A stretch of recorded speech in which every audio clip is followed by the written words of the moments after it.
नमस्कार। आइए आज चलते हैं इतिहास के उन पन्नों की ओर जहां शौर्य, स्वाभिमान और आजादी की एक ऐसी अमर कहानी लिखी गई जिसकी गूंज आज भी सुनाई देती है। ये कहानी है दिल्ली की ताकतवर सल्तनत और मेवाड़ के अदम्य साम्राज्य के बीच सदियों तक चले एक जबरदस्त संघर्ष की। देखिए, ये सिर्फ दो ताकतों की टक्कर नहीं थी, ये तो दो विचारधाराओं का टकराव था। एक तरफ थी साम्राज्य फैलाने की जिद और दूसरी तरफ अपनी जमीन की आजादी के लिए मर मिटने का अटूट संकल्प। तो चलिए पहले इस महाटकराव के दोनों किरदारों को ठीक से समझ लेते हैं। एक तरफ थी दिल्ली सल्तनत।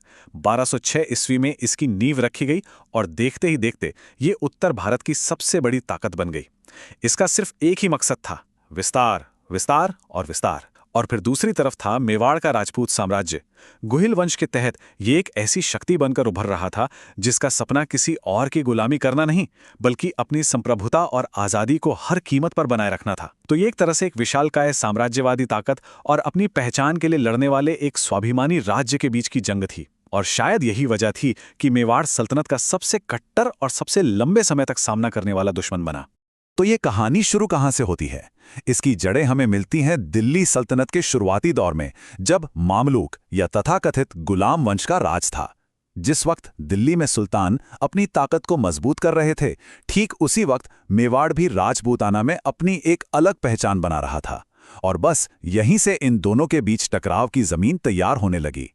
और यहीं पे इस कहानी के पहले दो बड़े किरदार आमने सामने आते हैं।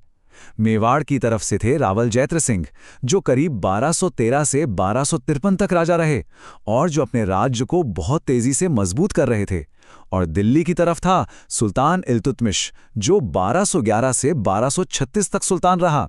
वो एक ऐसा शासक था जो अपने आसपास किसी भी ताकत को उभरते हुए नहीं देख सकता था। उसके लिए जैत्र सिंह के नेतृत्व में मेवाड़ का ताकतवर होना एक सीधी चुनौती थी, जिसे वो नजरअंदाज करने के मूड में बिल्कुल नहीं था। और इसी टकराव का नतीजा था भूताला का वो मशहूर युद्ध। अब सवाल ये है कि इल्तुतमिश ने हमला किया ही क्यों? दरअसल इसके पीछे दो बड़े कारण थे।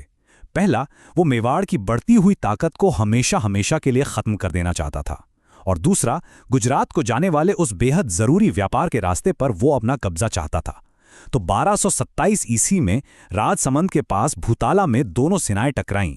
एक तरफ सुल्तान की विशाल शाही सेना और दूसरी तरफ मेवाड़ के राजपूत। सुल्तान की सेना ने अपनी संख्या के दम पर जीतने की कोशिश की, लेकिन रावल जैत्र सिंह ने जबरदस्त रणनीति दिखाई।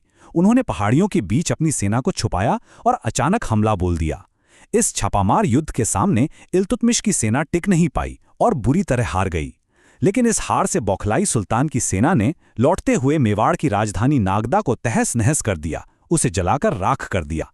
इस तबाही ने रावल जैत्र सिंह को एक बहुत बड़ा फैसला लेने पर मजबूर कर दिया। उन्होंने सोचा कि राजधानी ऐसी जगह होनी चाहिए जो ज्यादा सुरक्षित हो, और तब उन्होंने चित्तौड़ के उस अजेय किले को मेवाड़ की नई राजधानी बनाया। ये वो फैसला था जिसने मेवाड़ का भविष्य ही बदल कर रख दिया। अब देखिए, ये कोई सुनी सुनाई बात नहीं है। इस पूरी घटना का जिक्र हमें उस जमाने की किताबों में भी मिलता है। जयसिंह सूरी में एक ग्रंथ लिखा जिसका नाम था हम्मीर मद मर्दन। इसमें इस जंग के बारे में पूरी तफसील से बताया गया है। और सबसे मजेदार बात यह है कि इसमें एक शब्द इस्तेमाल हुआ है, हम्मीर। इतिहासकार मानते हैं कि यह हम्मीर कोई और नहीं बल्कि सुल्तान इल्तुतमिश ही था। तो ये ग्रंथ एक तरह से इस जंग का एक पक्का सबूत है। भूताला के युद्ध के बाद भी मामला शांत नहीं हुआ। जैत्र सिंह के बाद जो राजा आए, जैसे रावल तेज सिंह, वो भी दिल्ली के सुल्तान बलबन के छोटे मोटे हमलों को नाकाम करते रहे। लेकिन असली चिंगारी तो तब भड़की जब 1299 में रावल समर सिंह ने एक बहुत ही हिम्मत वाला कदम उठाया। हुआ ये कि दिल्ली का नया नवेला और बेहद ताकतवर सुल्तान अलाउद्दीन खिलजी अपनी सेना को गुजरात पर हमला करने के लिए भेज रहा था, और उसकी सेना मेवाड़ के रास्ते से गुजर रही थी। रावल समर सिंह ने उसकी सेना को रोककर बाकायदा टैक्स वसूल लिया। सोचिए जरा, दिल्ली के सुल्तान की सेना से टैक्स, ये तो सल्तनत की इज्जत पर सीधा हमला था। अलाउद्दीन खिलजी के लिए, जो खुद को पूरी दुनिया का विजेता समझता था, ये एक ऐसा अपमान था जिसे वो कभी नहीं भूल सकता था। और इसी अपमान ने आने वाले सबसे भयानक तूफान की नींव रखी। और अब हम पहुंचते हैं कहानी के उस मोड़ पर जो मेवाड़ के इतिहास का सबसे दर्दनाक लेकिन साथ ही सबसे वीर अध्याय माना जाता है। ये वो वक्त था जब खिलजी वंश का सुल्तान अपने उसी अपमान का बदला लेने और मेवाड़ को हमेशा के लिए झुकाने के इरादे से अपनी पूरी ताकत के साथ चित्तौड़ के दरवाजे पर आ धमका। इस महायुद्ध के केंद्र में थे दो लोग। एक तरफ मेवाड़ के महारावल रतन सिंह, जो अपने पुरखों की इज्जत और अपने राज्य के मान सम्मान के लिए कुछ भी करने को तैयार थे, और दूसरी तरफ दिल्ली का सबसे ताकतवर और सबसे बेरहम सुल्तान अलाउद्दीन खिलजी, जिसकी जिद थी कि वो चित्तौड़ को जीत कर रहेगा, चाहे कुछ भी हो जाए। लेकिन सवाल ये उठता है कि खिलजी चित्तौड़ के लिए इतना पागल क्यों था? देखिए, इसके पीछे एक नहीं कई वजहें थीं। सबसे पहली और सबसे बड़ी वजह थी चित्तौड़ की लोकेशन। ये किला मालवा और गुजरात जाने वाले व्यापार के रास्ते पर बैठा था। मतलब जिसने चित्तौड़ जीता उसने व्यापार पर कब्जा कर लिया। दूसरी वजह थी खिलजी की अपनी सोच। वो पूरे हिंदुस्तान को अपने पैरों तले रौंदना चाहता था और मेवाड़ उसकी राह का सबसे बड़ा कांटा था। तीसरी वजह थी बदला। वो अपनी सेना से वसूले गए टैक्स का अपमान आज तक नहीं भूला था। और हाँ, एक चौथी वजह भी थी जो इतिहास से ज्यादा कहानियों में मशहूर हुई, रानी पद्मिनी को हासिल करने की उसकी हसरत। हालांकि इस बात का जिक्र हमें मलिक मोहम्मद जायसी की किताब पद्मावत में मिलता है, जो इस घेरे के लगभग 200 साल बाद 1540 में लिखी गई थी। 8 महीने, जरा सोचिए, 8 महीने। अलाउद्दीन खिलजी की लाखों की सेना ने पूरे 8 महीनों तक चित्तौड़ के किले को घेर कर रखा। ये एक छोटा मोटा आंकड़ा नहीं है। ये राजपूतों के उस जबरदस्त हौसले और हिम्मत की कहानी कहता है जिन्होंने एक विशाल साम्राज्य की पूरी ताकत को इतने लंबे वक्त तक रोके रखा। इस घेराबंदी की कहानी कुछ यूं चली। 28 जनवरी 1303 को खिलजी की फौज ने किले को चारों तरफ से घेर लिया। फिर शुरू हुआ इंतजार और हमलों का एक लंबा सिलसिला। लगभग 8 महीनों तक किले के अंदर बंद मुट्ठी भर राजपूत बाहर की विशाल सेना से लड़ते रहे।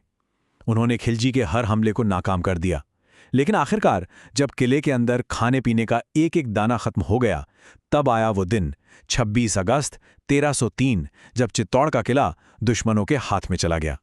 जब राजपूतों को यह एहसास हो गया कि अब हार निश्चित है, तब उन्होंने वो किया जिसे इतिहास साका और जौहर के नाम से याद करता है। साका पुरुषों का आखिरी बलिदान था। इसमें सभी योद्धा केसरिया रंग का बाना पहनकर, सिर पर कफन बांधकर किले के दरवाजे खोल देते और भूखे शेर की तरह दुश्मन सेना पर टूट पड़ते। उनका एक ही मकसद होता, लड़ते लड़ते मर जाना, लेकिन दुश्मन के सामने झुकना नहीं। उस दिन इस साके का नेतृत्व कर रहे थे महान सेनापति गोरा और उनके भतीजे बादल। और जब पुरुष साके के लिए बाहर निकल गए तो किले के अंदर रानियों और दूसरी महिलाओं ने अपनी इज्जत और सम्मान की रक्षा के लिए जौहर किया। उन्होंने खुद को एक विशाल आग की चिता के हवाले कर दिया ताकि दुश्मन उन तक पहुंच ही ना पाए। इस पूरी तबाही का एक चश्मदीद गवाह भी था, अमीर खुसरो, जो खिलजी का दरबारी था और उस वक्त सेना के साथ ही मौजूद था। उसने अपनी किताब खज़ाइनुल फुतूह में जो लिखा है वो रोंगटे खड़े कर देता है। उसने लिखा, हिंदुओं की आग तलवार के पानी से बुझा दी गई। ये एक लाइन ही उस दिन हुई भयानक तबाही को बताने के लिए काफी है। राजपूतों की प्रतिरोध की आग और सल्तनत की तलवार की बेरहमी। 30,000। किला जीतने के बाद अलाउद्दीन खिलजी ने जश्न नहीं मनाया। उसने हुक्म दिया कि किले के अंदर मौजूद हर आम नागरिक को, हर बेगुनाह को मौत के घाट उतार दिया जाए। करीब 30,000 लोगों का कत्लेआम किया गया। ये आंकड़ा उस नफरत और हैवानियत को दिखाता है जो उस जीत के बाद चित्तौड़ की गलियों में नाची थी। तो चित्तौड़ का किला फतेह हो चुका था, उसके रखवाले शहीद हो चुके थे और उसकी जमीन बेगुनाहों के खून से सनी थी। लेकिन क्या इसका मतलब ये था कि मेवाड़ का हौसला टूट गया, या फिर इस भयानक तबाही की आग ने ही एक ऐसी विरासत को जन्म दिया जो आने वाली नस्लों के लिए प्रेरणा बन गई?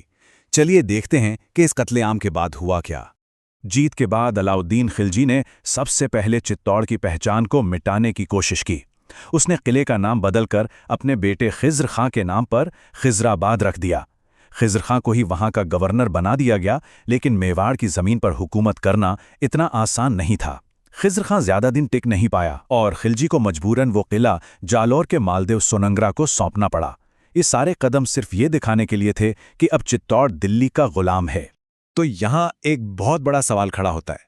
अलाउद्दीन ने किला जीत लिया, नाम बदल दिया, हजारों लोगों को मार दिया, पर क्या वो मेवाड़ की उस आत्मा को मार पाया जो आजादी के लिए धड़कती थी?